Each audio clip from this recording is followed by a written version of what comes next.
Good morning everyone. पिछले class में हम लोगों ने श्वसन के बारे में पढ़ा था। आज की क्लास में हम लोग उसके आगे वहन के बारे में पढ़ेंगे।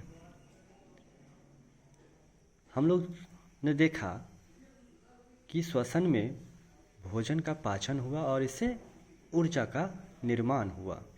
हम लोगों ने देखा कि ऑक्सीजन क्या करता था, भोजन का दहन करता था और हमें ऊर्जा की प्राप्ति होती थी। लेकिन हम लोगों को यह सोचना है कि ऑक्सीजन कैसे सभी कोशिकाओं में पहुंचता है और कैसे भोजन का पाचन हो जाता है ना। हमारे शरीर में बहुत सारे पदार्थ जैसे भोजन, ऑक्सीजन, कार्बन डाइऑक्साइड और कई सारे अवशिष्ट और वर्ज्य पदार्थ एक स्थान से दूसरे स्थान तक हमेशा उनका वहन होता रहता है। एक स्थान से दूसरे स्थान तक आते जाते रहते हैं। तो वहन होने के लिए एक तंत्र बना है। कैसे वहन होगा? जैसे हम लोग एक स्थान से दूसरे स्थान तक गाड़ी से जाते हैं, हमारा परिवहन का साधन होता है, मोटरसाइकिल होता है, बस होता है, ऑटो होता है। उसी प्रकार हमारे शरीर में जो पदार्थ हैं, भोजन के हो, चाहे ऑक्सीजन हो, कार्बन डाइऑक्साइड हो, चाहे हार्मोन हो, वह एक स्थान से दूसरे स्थान तक, एक कोशिका से दूसरी कोशिका तक कैसे जाएगा? तो वहन की प्रक्रिया से जाएगा। उसमें भी एक वहन का तंत्र होगा। तो उसको क्या कहेंगे? वहन तंत्र या परिवहन तंत्र। तो इसके लिए परिवहन तंत्र जो है दो तरह का होता है हमारे शरीर में। हम लोग यहाँ देखते हैं कि मानव में वहन तंत्र किस तरह का होता है? दो तरह का। एक रक्त परिवहन तंत्र होता है, दूसरा लसिका परिवहन तंत्र होता है ना। तो विभिन्न पदार्थों का जो वहन होगा ये दो माध्यम से होगा, एक रक्त परिवहन के द्वारा और दूसरा लसिका तंत्र के द्वारा होगा। अब रक्त के द्वारा जो परिवहन होता है तो कैसे होता है? तो हमको पहले रक्त के बारे में, है ना, रक्त परिवहन के बारे में विस्तृत रूप से जानना होगा कि रक्त परिवहन तंत्र हमारा तीन तरह के अवयव से बना होता है। इसमें तीन तरह का अवयव होता है ना। कैसे कहते हैं? मान लो कि अगर हम लोग कहें कि बस का यातायात है ना, तो बस भी तीन प्रकार का होगा। एक छोटा बस होगा, एक बड़ा बस होगा, है ना, कई तरह के बस होते हैं। तो रक्त में भी जो परिवहन होगा तो उसमें तीन तरह के अवयव होते हैं, है ना।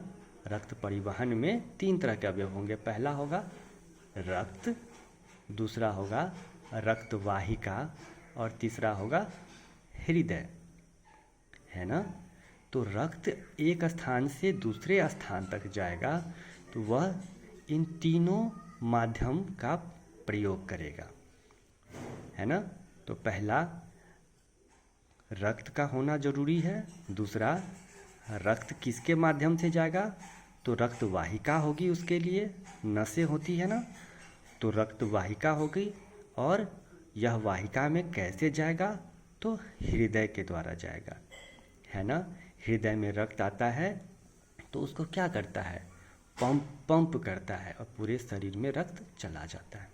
तो हम रक्त परिवहन तंत्र में इस तीनों के बारे में विस्तृत पढ़ेंगे और साथ में लसिका तंत्र के बारे में पढ़ेंगे। तो रक्त परिवहन तंत्र में सबसे पहले हम पढ़ते हैं रक्त के बारे में कि रक्त क्या होता है ना।